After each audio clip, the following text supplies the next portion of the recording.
Isang magandang araw po sa inyong lahat, lalong-lalo na po sa aking mga estudyante sa 11 Galilee. Tandaan niyo po, sa General 1 Castañeda, kayo po ang laging una. Ang pag-uusapan po natin sa video na ito ay para po sa Week 4, Lesson 1. Ito po ay tungkol sa limiting and excess reactant. Magbigay muna tayo ng non-chemistry example na related sa ating topic. Kung makikita niyo po sa ating figure, meron po tayong 5 hotdogs and 4 hotdog buns. So ang tanong po, how many complete hotdogs can we make? I-assume po natin na ang hotdogs po at saka yung buns combine in a 1-to-1 ratio. So sa madaling salita, we can make 4 complete hotdogs. Once na maubusan na po tayo ng buns, so we have to stop making complete hotdogs. So sa madaling salita, yung hotdog buns po, yung nagli-limit the number of complete hot dogs we can produce. In much the same way, a reactant in a chemical reaction can limit the amount of products formed by the reaction. So when this happens, we refer to the reactant as the limiting reactant or the limiting reagent. Pag sinabi po nating reagent, reactant, that is also the same. So dito ginamit po natin dito yung reactant. So therefore, ang nagli-limit po para po makonsume natin yung 5 hotdog po na yan ay yung hotdog buns mismo. That is why it's called limiting reactant. Sa chemical reaction, ganun din naman po yun. So ano nga ba yung limiting reactant? This is a reactant in a chemical reaction that limits the amount of the product that can be produced. So dito sa example natin, again, ang naging limiting reactant po natin ay yung hotdog bun. The amount of a product that is formed when the limiting reactant is fully consumed in a reaction is known as theoretical yield. Kung mapapansin ninyo, sa atin pong past video, na-discuss po natin doon yung theoretical yield, sa percent and theoretical yield. So therefore, meron na po kayong idea kung paano po kinakalculate yung theoretical yield po na ito. Pag sinabi nating theoretical yield, it is the maximum amount of product that could be formed when the given amount of reactant. The amount of product that is formed when the limiting reactant is fully consumed in a reaction is known as theoretical yield. If you still remember yung ating pong discussion sa theoretical yield sa ating past video, tatakil na po natin to sa topic po na percent and theoretical yield. Pag sinabi natin theoretical yield, it is the maximum amount of product that could be formed from the given amounts of the reactants. Dito po, ang maximum amount na product na na-form lang po natin na hotdog sandwich ay 4 lang po. Kasi yung product po ay nakadepende sa hotdog buns at saka sa hotdog mismo. Kung mapapansin niyo po, meron pong isang natirang hotdog. Yan po yung tinatawag po natin na excess reactant. Pag sinabi po nating excess reactant, this is the reactant in a chemical reaction that remains when the reaction stops, when the limiting reactant is completely consumed. Since sa reactant po natin, yung limiting reactant po natin na buns po ay 4 lang at 5 po yung hotdog po natin. So meron pong excess na isa. Kaya ang hotdog ang naging excess reactant.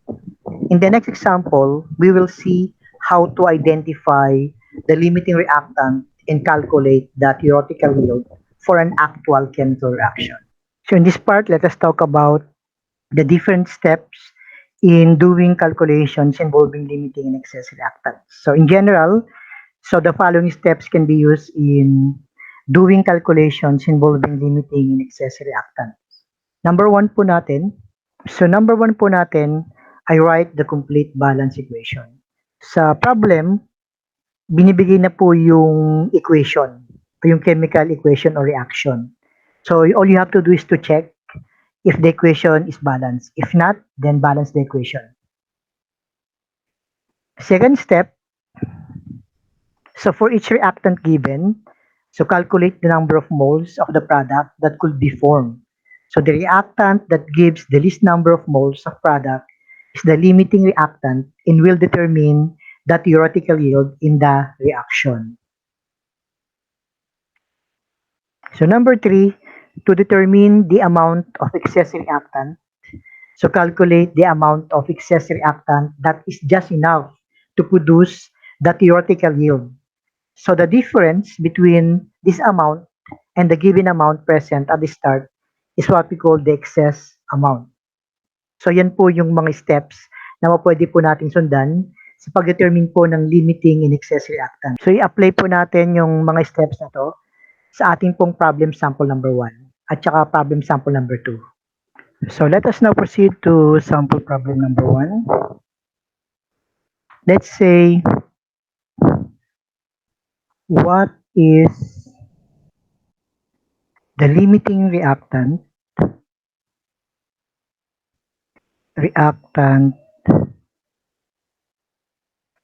in the reaction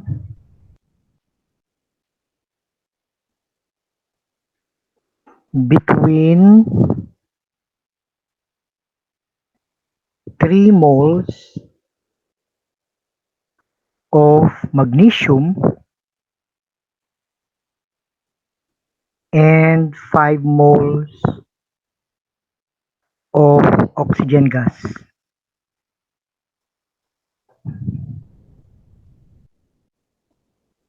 So the equation is magnesium react with oxygen gas, yield magnesium oxide.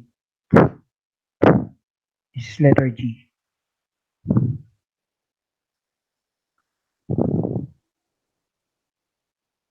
Okay, so let's check if the equation is balanced. That is the first step. By inspection, mapapansin ninyo ang magnesium dito ay 1. Ang magnesium sa product is also 1. Ang oxygen gas sa reactant ay 2. Sa product naman ay 1. So dun pa lang hindi na sila balance. So maglagay po tayo ng coefficient dito para maging balance ang oxygen. Multiply po natin yung 2 sa oxidation number or sa subscript rather ng oxygen, which is 1, understood kapag wala po 1 siya. So 2. So 2 naman si reactant, balance din sila. Ang hindi balance naman ay yung mismong magnesium. So maglagay din po tayo dito ng coefficient na 2. Okay, dyan equal na po yung mga number po ng mole ng magnesium tsaka oxygen gas sa reactant tsaka sa product. Ngayon, basahin po natin yung buong equation. Since ang sabi ko sa inyo ang coefficient, it represent number po ng mole. Sa makatuwid, ang basa po dito ay 2 moles of magnesium react with, since wala po siya, understood na 1 mole of oxygen gas yield 2 moles of magnesium oxide. Again, 2 mole of magnesium react with 1 mole of oxygen gas yield 2 mole of magnesium oxide. Balikan po natin yung ating lesson sa calculation based on balance equation. Doon po sa topic na yun, kinukuha po natin yung mole to mole relationships, mass to mass relationship, o kaya naman mole to mass relationships or vice versa. So ganoon din po, kukunin po natin dito kung ano po yung number ng mole ng mga substance sa reactant at saka sa product. So since na-identify na po natin yung coefficient, so understood ang number po ng mole ng magnesium dito ay 2. Okay? So equal po yan sa number po ng mole ng oxygen. So wala po, understood po na siya ay 1. So sa product naman, may 2. So siya po ay 2 mole of magnesium oxide. So next po ay kunin po natin yung mass ng bawat substance sa ating equation. Ang magnesium, makukuha niyo po yung kanyang mass in grams sa magitan po ng pagkuha po ng kanyang atomic mass ng magnesium na makikita po naman sa periodic table. So tingnan niyo po kung ano po yung atomic mass ng magnesium. Siya po ay equal sa 24. Since may 2 po na coefficient, multiply lang po natin yung 24 sa 2. So ito po ay magiging 48 grams ng magnesium. Sa oxygen naman po, ang kanyang atomic mass ay 16. Makikita rin po yan sa periodic table. multiply po natin sa subscript na 2. Okay? So, 16 times 2, ang larang sagot po dyan ay 32. So, grams po siya. Dito naman po sa product, ganun din po. Ang magnesium po ay 24. Ang oxygen po ay 16. I-add po natin lahat yan. And then, i-multiply po natin sa 2. Ang answer po dyan ay 80 or 80 grams. So, dito makikita nyo na po yung mga relationships po no, ng mole. Relationships po ng magnesium sa magnesium oxide. So, for every 2 mole of magnesium, meron po tayong 2 mole of magnesium oxide. For every 1 mole of oxygen gas, meron naman po tayong 2 mole of magnesium oxide. Ganon din po yung mass po ng bawat isa. For every 48 grams of magnesium, meron po tayong 80 grams of magnesium oxide. Ganon din po yung oxygen, 32 grams. Equal din po yon sa mass po ng magnesium, which is 48 grams of magnesium. Kung i-add nyo po yung dalawang numbers sa ating pong reactant, no, 80 din po siya. So, equal po yung mass ng reactant at saka po ng product. No? That is according to the law of conservation of mass. Ang sabi po doon, during chemical reaction, ay yung mass po ng reactant at mass ng product before and after are the same. So, hindi po siya nagbabago. So, therefore, kung ano po yung mass ng mga substance sa reactant, ganun din dapat yung mass ng product. No? In this case, 80-80, so nag-confirm po tayo sa law of conservation of mass. At yan po ang reason din kung bakit po natin binabalance ang equation. Para po mag-confirm po tayo sa law of conservation of mass. Okay, so gamit po yung information na yan, solve po natin yung problem. Sabi po rito, what is the limiting reactant in the reaction between 3 moles of magnesium and 5 moles of oxygen gas? So, following step number 2, no? Gamit po yung mole relationships from the balance equation. Let us determine the limiting reactant in the equation. Okay, dito po kailangan nyo pong malaman kung ano po yung mga substance na involved para makuha po natin yung mole relationships ng bawat isa. Since sa given, binanggit po rito yung substance na magnesium at substance na oxygen gas, no? So kunin po natin yung mole relationships ng dalawang yan sa ating pong product na magnesium oxide. So kung makikita nyo po sa ating information sa baba, no, meron po tayong 2 mole. That is equal to 2 mole din ng magnesium oxide sa magnesium. 1 mole naman, equal naman siya sa 2 mole ng magnesium oxide. So therefore, gamit po yung information yan, gawa po tayo ng conversion factor. Sabi po natin yung una po, for every 2 mole of magnesium, so we have 2 mole of magnesium oxide. And for every 1 mole of oxygen gas, so meron din po tayong 2 mole of magnesium oxide. O ayan na po yung ating conversion factor. Tandaan po lagi, ang conversion factor ay lagi po siyang isinusulat in fractional form. Halimbawa po natin, yung una po natin. So yan, pwede po natin siyang isulat in fractional form. Ang isa ay numerator, mole of magnesium. Ang isa naman po ay denominator. So 2 mole of magnesium oxide. O kaya naman yung kanyang reciprocal, isulat po natin yung 2 mole of magnesium oxide over 2 mole of magnesium. So alin man sa dalawa, depende kung ano po sa dalawang gagamitin natin para may makancel lang na unit. Okay, so gamit po yung dalawang conversion factor na yan, isolve po natin yung problem. Sa problem, nagbigay po ng amount ng number po ng mole ng magnesium tsaka po ng oxygen. 3 mole for magnesium and 5 mole for oxygen gas. Gamitin po muna natin yung mole po ng magnesium. Alamin po natin yung kanyang amount ng number ng mole sa magnesium oxide.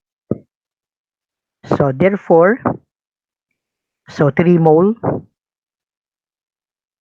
of magnesium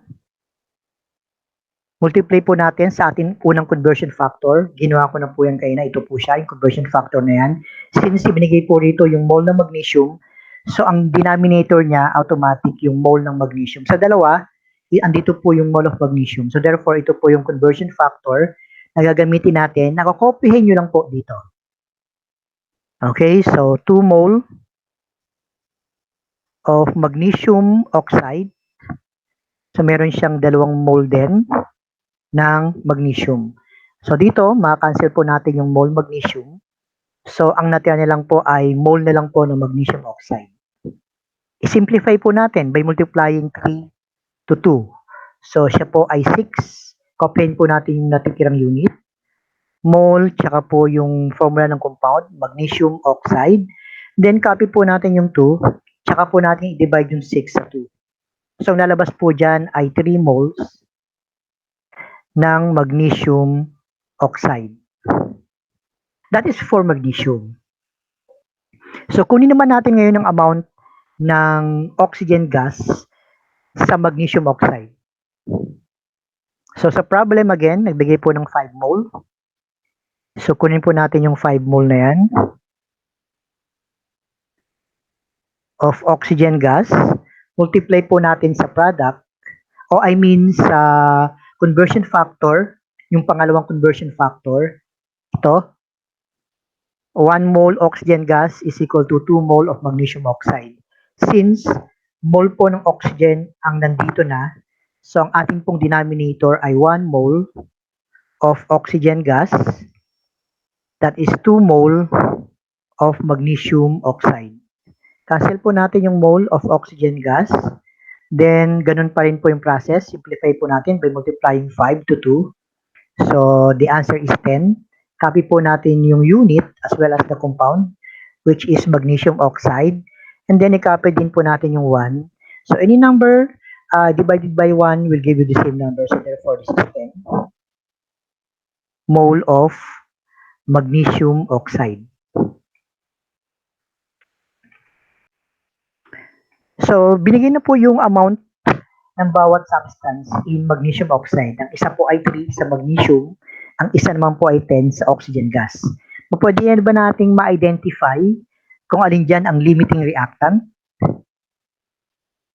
Yes. Ang sabi nga po sa ating step number 2, the reactant that gives the least number of mole of the product is the limiting reactant and will determine the theoretical yield in the reaction. So in this case, ang pagbabasyan po natin ay yung may mababang value po ng mole in magnesium oxide. Siya po automatic ang ating limiting reactant. Dito, ang ating limiting reactant po rito ay magnesium, automatic, ano? So this will, sulat ko lang po, no? This will give the least number. So least number of mole of magnesium oxide. So in the reaction,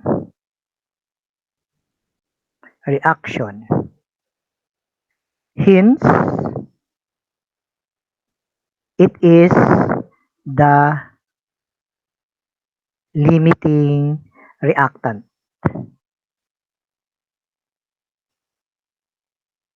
Ganyan lang po kadali mag-determine ng limiting reactant. So sana po ay nasundan niyo po yung process kung paano po i-determine o i-calculate yung limiting reactant po natin. Dito, ma-identify din po natin yung value ng theoretical yield natin. Kung ano po ang value ng ating limiting reactant, yun din po ang ating theoretical yield. In this case, ang theoretical yield po natin ay 3 mole of magnesium oxide. So let us now proceed to sample problem number 2. So, problem 2 po tayo. So let's say a 10-gram sample of magnesium chloride is reacted with 15 grams potassium hydroxide. Okay, sinasabi po rito. So, calculate number 1. So, the number, N po yung nauna dyan. So, the number of grams of magnesium hydroxide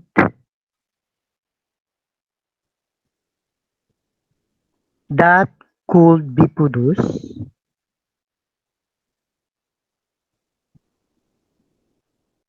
from the reaction. Okay, question number 2. Calculate the amount of excess, yes, that is F,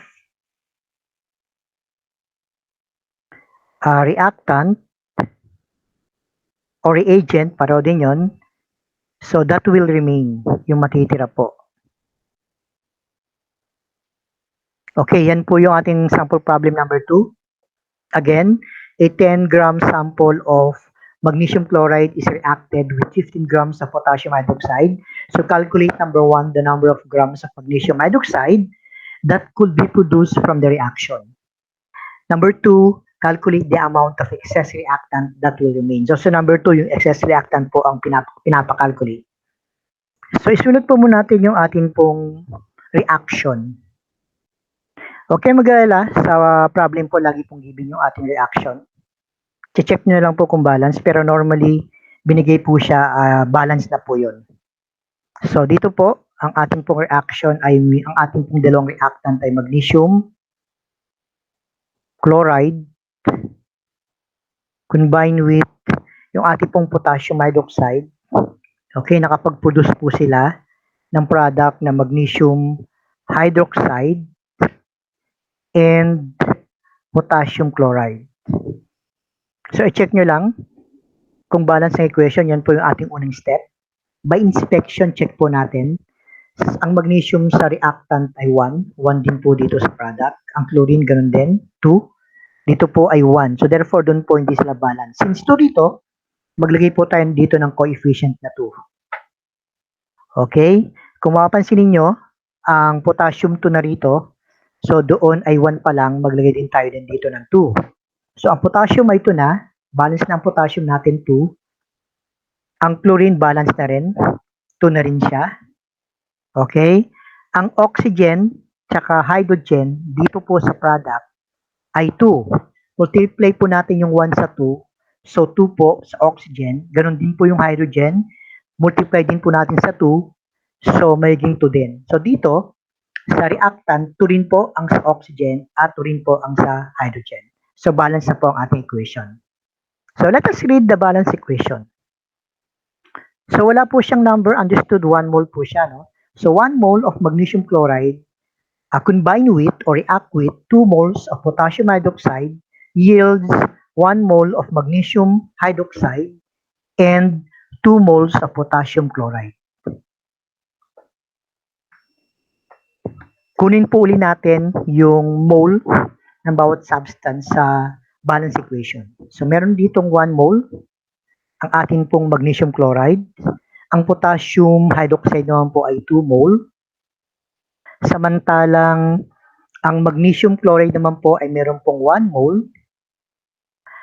At ang panghuli po, potassium chloride, meron po siyang 2 mole.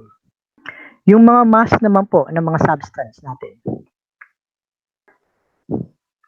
Kunin po natin yung mass ng bawat substance sa reactant side at sa product side. So, ang magnesium, check nyo po sa periodic table kung ang kanyang pong atomic mass ay 24. Since may 1 times 1, 24 pa rin namang lalabas dyan. Sa chlorine may 2. Then, multiply po natin sa atomic mass niya na makikita sa periodic table, which is 35. So, 2 times 35, that will give you 70. So, add po natin yung 24 at saka 70, lalabas po dyan ay 94 grams. Ang potassium hydroxide naman po, ganun din. Kunin po natin ang atomic mass ng potassium sa periodic table. Siya po ay 39. Ang oxygen po ay 16. Ang hydrogen po ay 1. I-add nyo po yung 39, 16, tsaka 1. Then, multiply po natin sa 2. So, ang answer po dyan ay 112 mole for potassium hydroxide. Yung mass naman po ng magnesium hydroxide sa product natin, ganun po ulit. Kunin po natin yung atomic mass na may kita sa periodic table ng magnesium, which is 24. Ang oxygen po ay 16. Ang hydrogen po ay 1. Since mayroong 2 sa labas po ng parenthesis, meaning to say again, yung 2 po ay imumultiply natin sa bawat subscript ng element sa loob ng parenthesis. Since wala pong subscript understood 1, so multiply po natin ang oxygen sa 2. Ganoon din po ang hydrogen sa 2. Okay? So this is 32. This is 2. I-add po natin yung mga numbers po na yan. Ang lalabas po dyan ay 58 grams for magnesium hydroxide. At ang last po, ang potassium chloride, ganoon din po. Ang potassium po natin ay 39. Ang ating pong chlorine ay 35. Add nyo po yan, yung 39 tsaka 35, multiply po natin sa 2. Ang lalabas po dyan ay 148 grams. Okay, check po natin sa law of conservation of mass. Kung siya po ay nagko-conform sa law of conservation of mass, dapat po ay equal ang mga masses ng mga substance sa reactant, ganun din po sa product. So, dapat pareho sila. I-add po natin ang 94 sa 112. Okay? Siya po ay 206 grams. Kung dito naman po sa product, ang lalabas din po dyan ay 206 grams. So, therefore, before and after, equal po yung mass ng substance sa reactant side, ganun din po sa product side, which is equal to 206 grams. So, therefore, nag-confirm po tayo sa law of conservation of mass.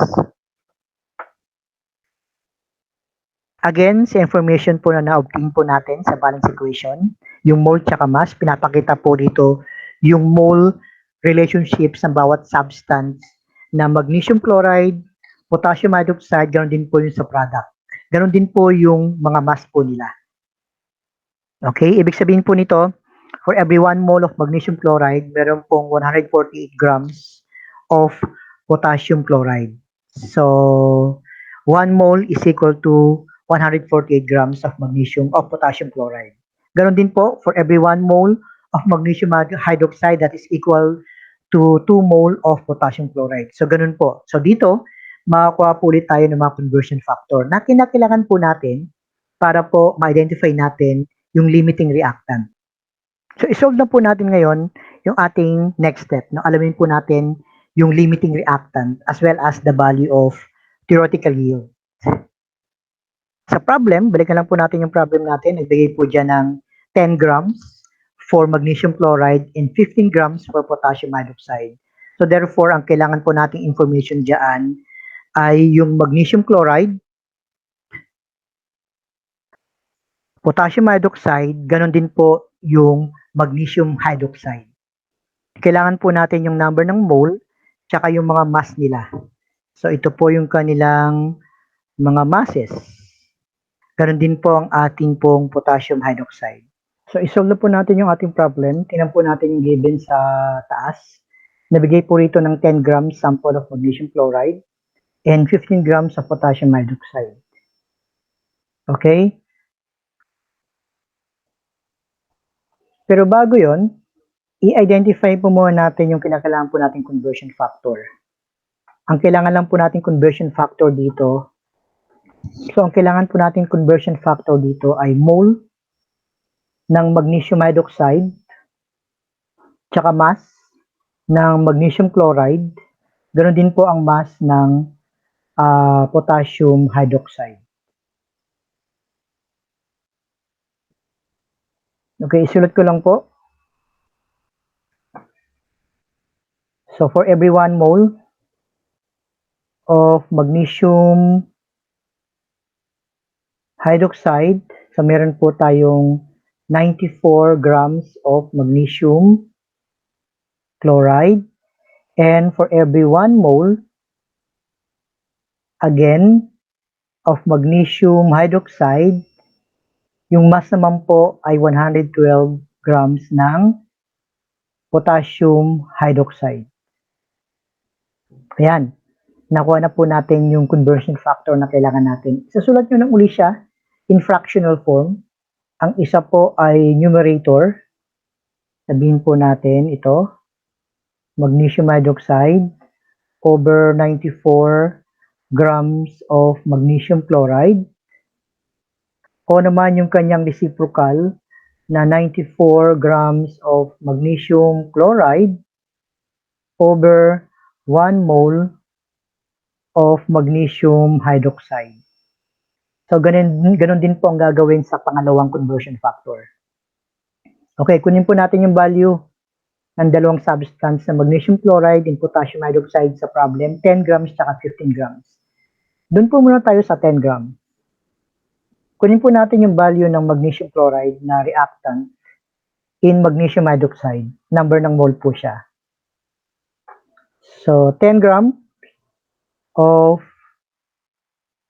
magnesium chloride, multiply po natin sa una nating conversion factor. Ito po siyang una natin.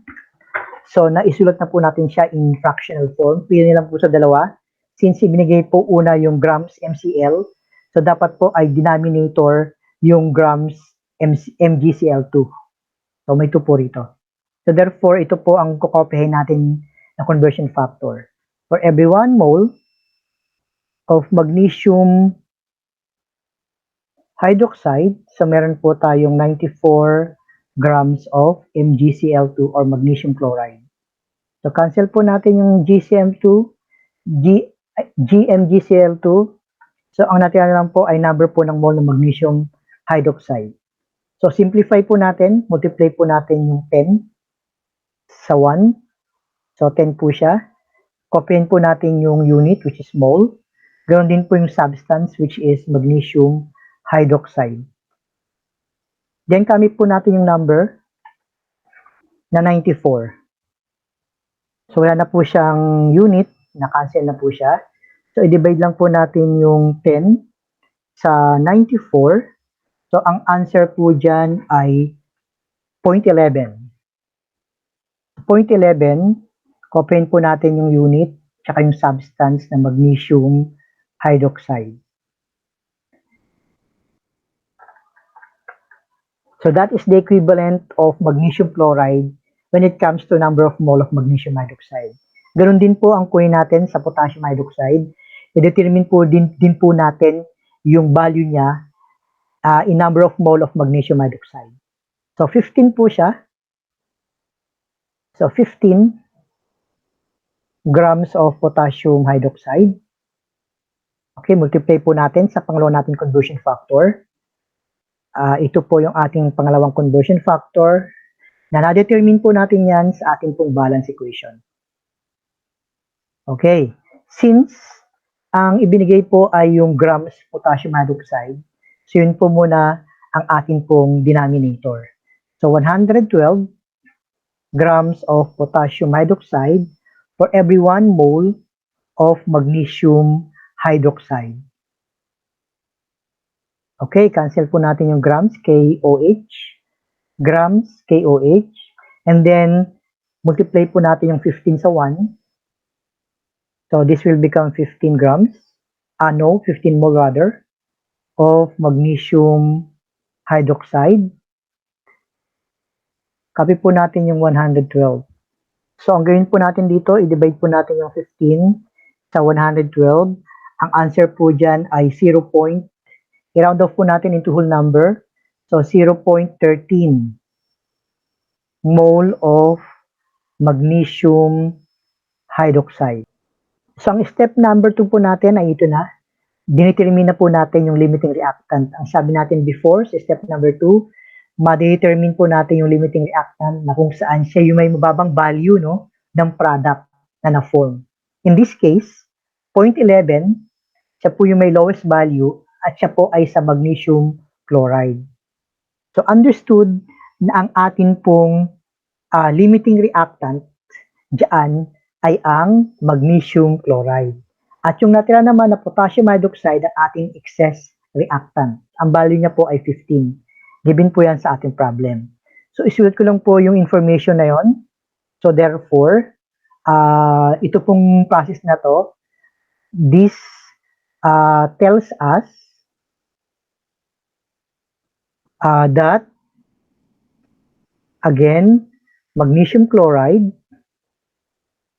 is the limiting M po siya, reactant. And ang sabi ko nga po, kung ano po yung value ng limiting reactant, siya din po yung nagsasabi ng value ng theoretical yield. So therefore, yung 0.11 po na yan, mole of magnesium hydroxide, this is the theoretical yield. Okay. So next step, no? So to find, sulat ko na rin po yon, to find the number of grams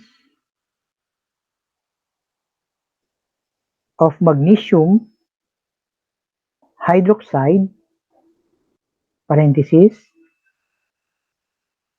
so that can be produced in question number 1.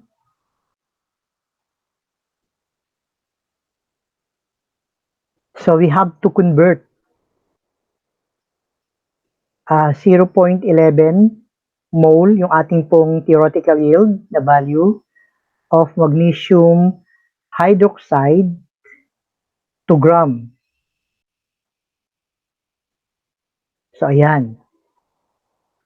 Again, this tells us that magnesium chloride is the limiting reactant and automatic po ang potassium hydroxide ng ating excess reactant, and 0.11 mole of magnesium hydroxide is the theoretical yield.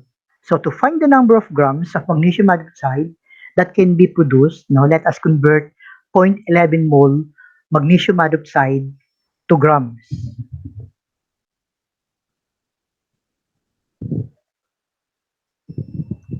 Dito, so kailangan uli po natin ng conversion factor. Ano naman kayang conversion factor ang kailangan po natin?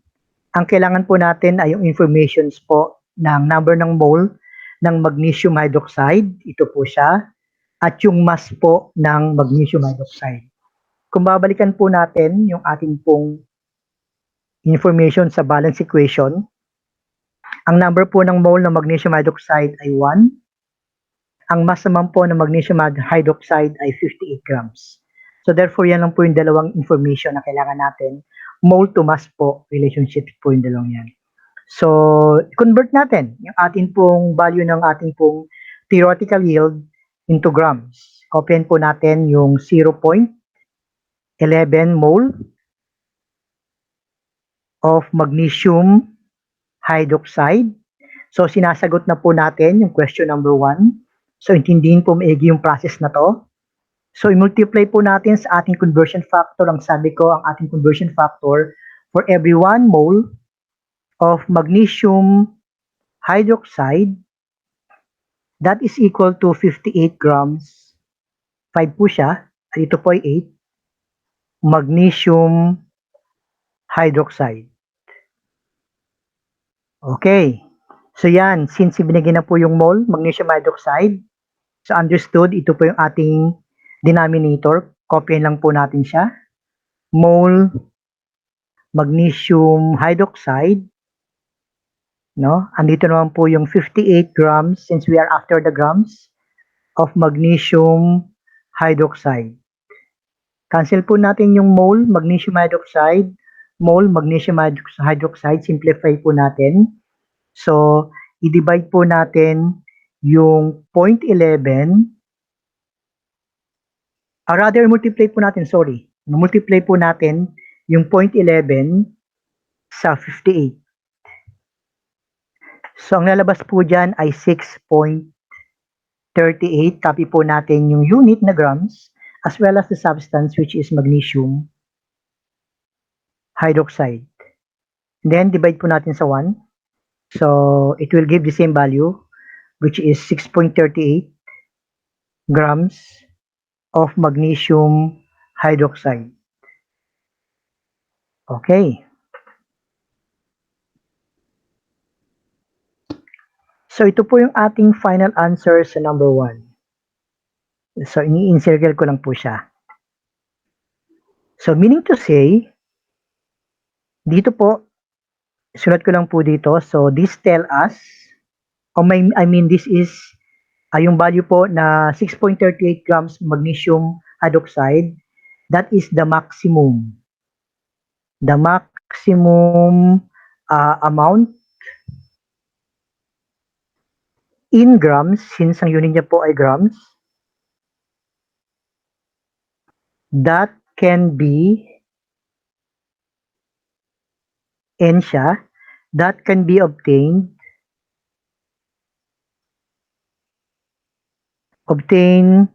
from the given equation. Obtained from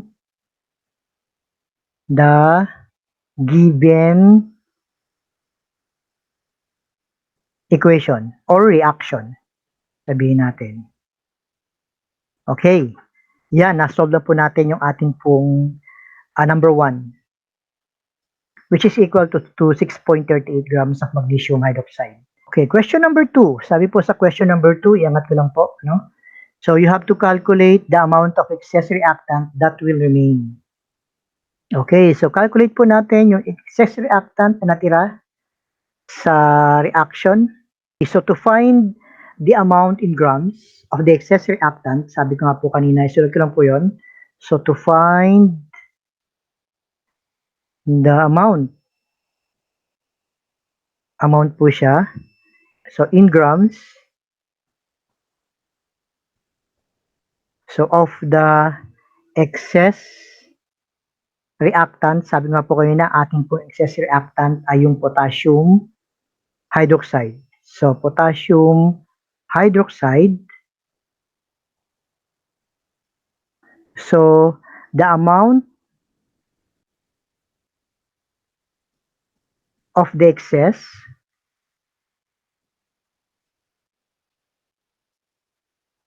reactant,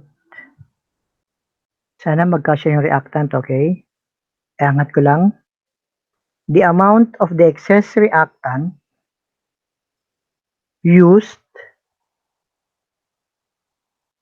to produce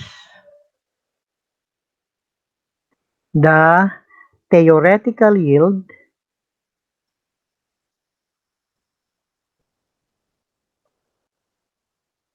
mas M po siya, M, U, first be determined. M siya, M. After ma-determine siya, so subtract the amount, yung mapuproduce po natin o yung makukuha po nating amount to the amount given in the problem of the excess reactant.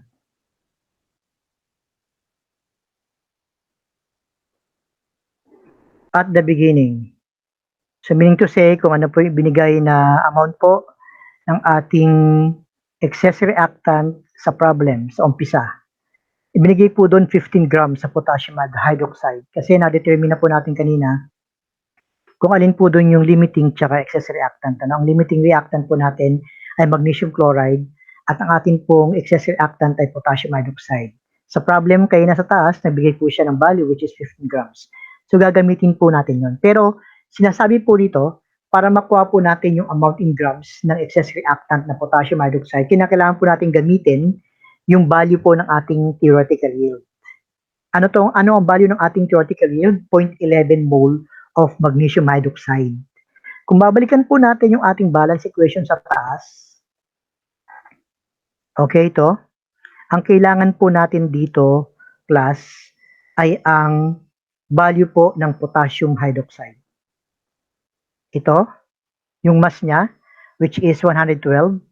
Ganun din naman po ang value in mole, okay, ng magnesium hydroxide, which is equal to 1. Therefore, ang conversion factor ay for every 1 mole of potassium or magnesium hydroxide rather, that is equal to 112 mole. So correction, this is actually grams, no? Not mole. Grams siya, grams. So for every 1 mole of magnesium hydroxide, meron po tayong 112 grams of potassium hydroxide. So kanina pala ito nakasulat ng number ng mole. Pasensya na po kayo. So ito pala ay hydroxide. So gamitin po natin yung conversion factor na yan para ma-convert po natin yung theoretical yield na mole into grams naman po ng ating pong excess reactant, which is potassium hydroxide. Kasi yung sagot po doon ay iso-subtract po natin sa given po na amount ng potassium hydroxide na kung saan naka-express po no, in grams. So kinakailangan po natin i-convert yung 0.11 mole potassium or magnesium hydroxide into mass naman po ng potassium hydroxide. So kayo na sinabi ko ang ating pong conversion factor for every 1 mole of magnesium hydroxide. So meron po tayong 112 grams of potassium hydroxide. Nakuha uli po natin yan sa ating pong balance equation. Okay? So kunin po natin yung value po ng ating theoretical yield. Balikan po natin yung taas para makita lang po natin, which is equal to 0.11 mole. Ayan po siya. So gamitin po natin yan, yung value ng ating theoretical yield. Tandaan po lagi ang process para po hindi na po mahirap sa inyo kung paano po magdetermine ng excess reactant. Okay, kunin ko po yung 0.11 mole of magnesium hydroxide. So i-multiply ko po sa conversion factor na magagawa ko sa pamamagitan ng dalawang relationship na to.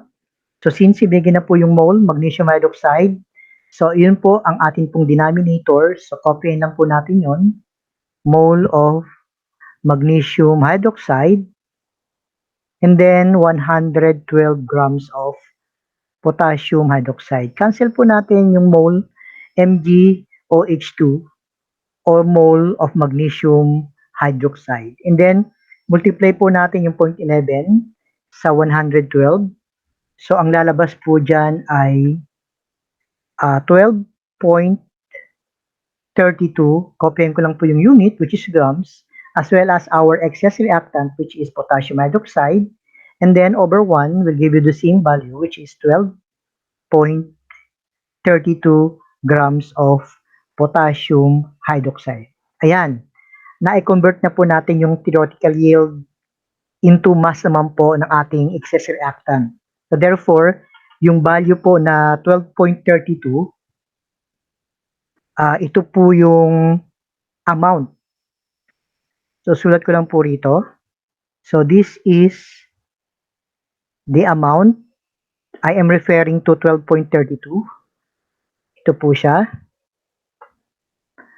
Of our excess reactant, which is potassium hydroxide, used. So therefore, para makuha po natin yung excess reactant, so the excess amount, so magulo, M to, so O, is calculated as, yan, sabi nga po natin kanina, subtract lang po natin yung amount na makukuha po natin dito, which is 12.32, kung saan sa given po na amount po ng potassium hydroxide sa problem, which is 15. So kunin po natin yung 15 grams of potassium hydroxide. Subtract po natin sa na-compute nating amount na 12.32 grams of potassium hydroxide. So ang lalabas po dyan ay 15 minus 12.32. Siya po ay 2.68. Okay, grams of potassium hydroxide. Bilugan niyo po kasi ito na po yung amount po ng excess reactant po natin, which is equal to 2.68 grams of potassium hydroxide.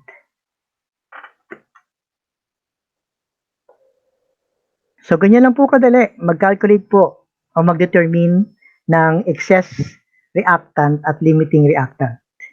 So, sana po ay nasundan nyo yung proseso no, ng pag-determine ng limiting reactant at excess reactant. Just in case na hindi po maintindihan po, pwede na pong balik-balikan ang ating video kung saan part po malabo. No? Doon po pwedeng ulit-ulitin po yung part na yun. O kaya naman po pwede pong magtanong po sa akin. I-PM lang po ako o mag-message lang po sa baba. O kaya naman sa ating pong group chat, pwede po kayo mag-message para po ma-address ko po yung inyong concern tungkol po sa topic na ito.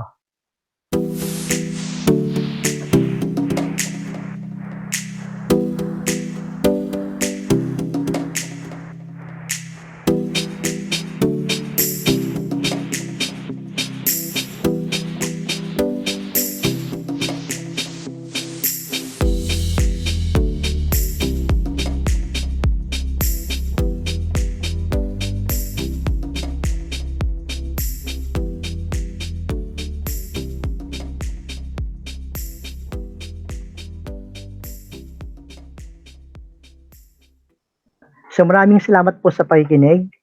That's all for now, guys. Thank you for watching and happy learning everyone. Tandaan po, sa General 1 Castañeda, kayo po ang laging una. Ingat po tayong lahat and God bless us all. Thank you again. Bye-bye.